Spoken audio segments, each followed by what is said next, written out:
Assalamualaikum warahmatullahi wabarakatuh. Bismillahirrahmanirrahim.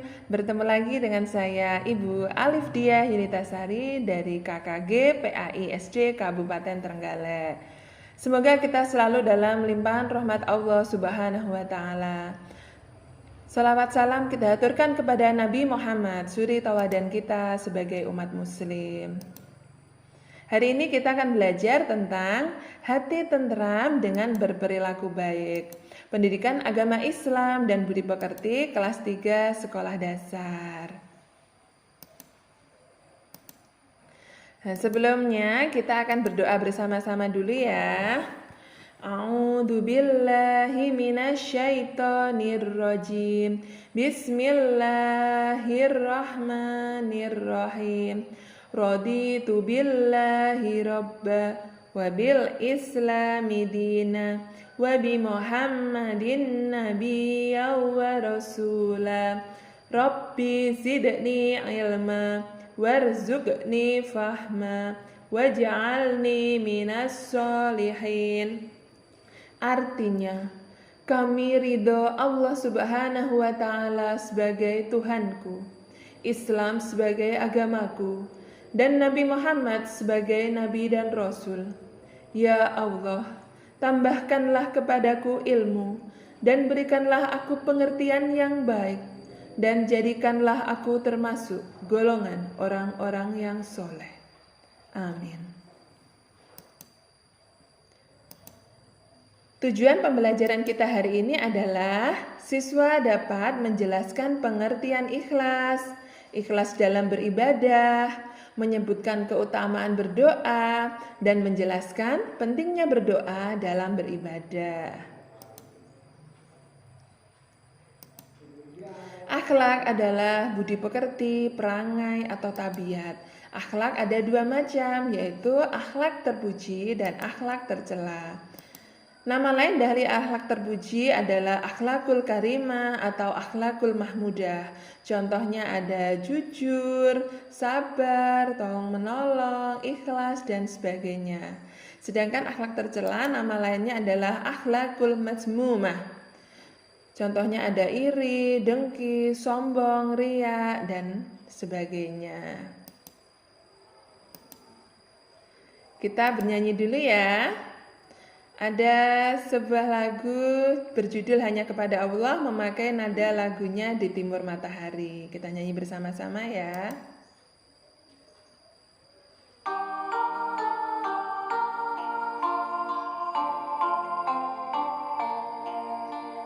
Jika kita beramal dan beribadah, niatkanlah hanya kepada Allah. Itulah tujuan bersama kita, dunia akhirat akan bahagia. Dunia akhirat akan bahagia jika kita beramal dan beribadah. Niatkanlah hanya kepada Allah. Itulah tujuan bersama kita, dunia akhirat akan bahagia. Dunia akhirat akan bahagia.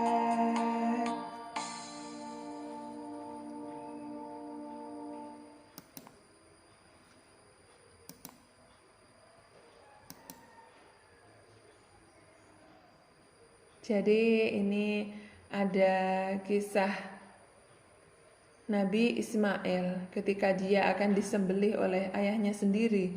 Karena ayahnya itu Nabi Ibrahim, dia bermimpi diutus Allah untuk menyembelih anaknya sendiri. Dengan ikhlas Ismail mau disembelih oleh ayahnya sendiri. Namun ternyata Allah mengutus malaikat Jibril untuk mengganti Ismail dengan domba yang akan disembelih. Sehingga itu kita peringati sebagai hari raya kurban dengan menyembelih hewan kurban. Jadi di sini Ismail ikhlas akan disembelih oleh ayahnya sendiri. Ikhlas itu adalah mengerjakan suatu kebaikan dengan niat hanya kepada Allah Subhanahu wa taala untuk memperoleh ridho dari Allah Subhanahu wa taala. Dalam surat Al-Bayyinah ayat kelima disebutkan, "Wa ma umiru illa liya'budullaha mukhlishina lahuddin." Padahal mereka tidak disuruh kecuali supaya menyembah Allah dengan memurnikan ketaatan kepadanya dalam menjalankan agama.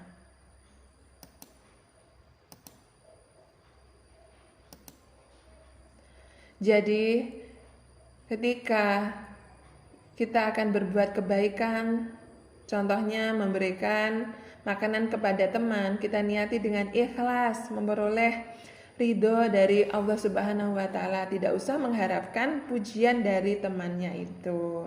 Itu namanya ikhlas. Nah, kebalikan dari ikhlas itu adalah riya. Kalau riya itu pamer. Jadi ingin orang lain tahu kalau dia sudah memberikan makanan ke temannya. Jadi riya itu pamer. Itu perbuatan yang buruk, harus kita jauhi. Dalam sebuah hadis disebutkan, innamal a'malu binniyat. Sesungguhnya amal seseorang itu tergantung niatnya. Hadis riwayat Bukhari Muslim. Jadi kalau niatnya ingin dipuji orang lain, pamer, dia hanya akan mendapatkan pujian dari orang lain, namun tidak mendapatkan pahala dari Allah. Tapi kalau niatnya ikhlas memberi, dia akan mendapatkan pahala dan ridho dari Allah Subhanahu wa taala. Dalam beribadah pun kita juga harus ikhlas, memohon ridho dan pahala dari Allah. Tidak usah ingin dipuji orang lain, biar kelihatan alim, soleh. Namun kita niatkan untuk memperoleh ridho dan pahala dari Allah. Jadi dalam beribadah pun kita juga harus ikhlas. Ini ada menyanyi dan tepuk ikhlas ya.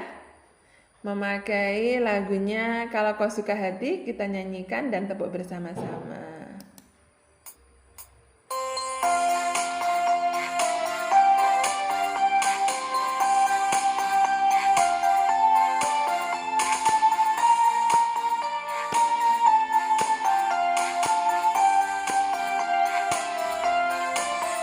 Aku ikhlas ibadah karena Allah.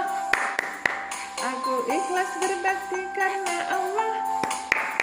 Aku ikhlas ibadah, aku ikhlas berbakti, aku ikhlas semuanya karena Allah. Aku ikhlas beramal karena Allah. Aku ikhlas belajar karena Allah. Aku ikhlas beramal, aku ikhlas belajar, aku ikhlas semuanya karena Allah. Sudah dulu ya nyanyinya. Kita lanjut ke materi berikutnya adalah tentang mohon pertolongan. Jadi yang dimaksud mohon pertolongan di sini adalah mohon pertolongan kepada Allah dengan cara berdoa. Jadi ketika sholat, setelah itu kita berdoa untuk mohon pertolongan kepada Allah Subhanahu wa ta'ala. Dalam kisah Nabi Ibrahim, setelah beliau menghancurkan berhala milik Raja Namrud dan pengikutnya, kemudian Raja Namrud marah dan Nabi Ibrahim akan dibakar hidup-hidup. Namun ternyata Allah menolongnya. Allah membuat api itu menjadi dingin dan Nabi Ibrahim selamat. Jadi ketika Ibrahim akan dibakar dan dia mohon pertolongan kepada Allah, Allah menyelamatkannya. Jadi kita pun tidak boleh lupa untuk selalu minta pertolongan kepada Allah.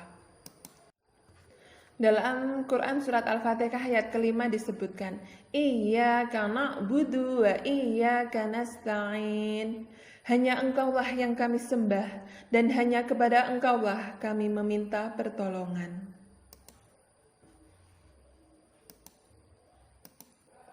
Jadi ketika sholat itu kita hanya menyembah kepada Allah. Karena jika ada yang menyembah kepada selain Allah itu adalah orang yang musyrik. Perbuatan menyekutukan Allah dengan sesuatu yang lain itu adalah perbuatan syirik dan termasuk dosa besar. Keutamaan orang yang mohon pertolongan kepada Allah adalah Allah selalu menyertai hamba-hambanya yang berdoa. Jadi, kita harus selalu mohon pertolongan, keselamatan kepada Allah agar Allah selalu menyertai kita, selalu bersama kita dimanapun kita berada. Kesimpulannya, kita harus ikhlas. Mau berbuat baik, kita niatkan dengan ikhlas mendapat ridho dan pahala dari Allah. Dan tidak lupa kita harus selalu mohon pertolongan kepada Allah dengan cara berdoa setelah selesai sholat maupun berdoa dimanapun kita berada. Paham ya anak-anak? Kita lanjutkan ke latihan soalnya. Tugasnya silahkan dikerjakan. Soal yang nomor 1 adalah jelaskan pengertian ikhlas. Nomor 2, mengapa kita harus ikhlas dalam beribadah? Nomor 3, bagaimana cara meminta pertolongan kepada Allah? Nomor 4, mengapa kita harus berdoa kepada Allah? Yang terakhir nomor 5, apa keutamaan berdoa kepada Allah? Silahkan dikerjakan ya. Kita akhiri dengan membaca hamdalah bersama-sama. Alhamdulillahirabbil alamin. Segala puji bagi Allah, Tuhan seluruh alam. Saya akhiri, wabillahi taufiq wal hidayah. Wassalamualaikum warahmatullahi wabarakatuh.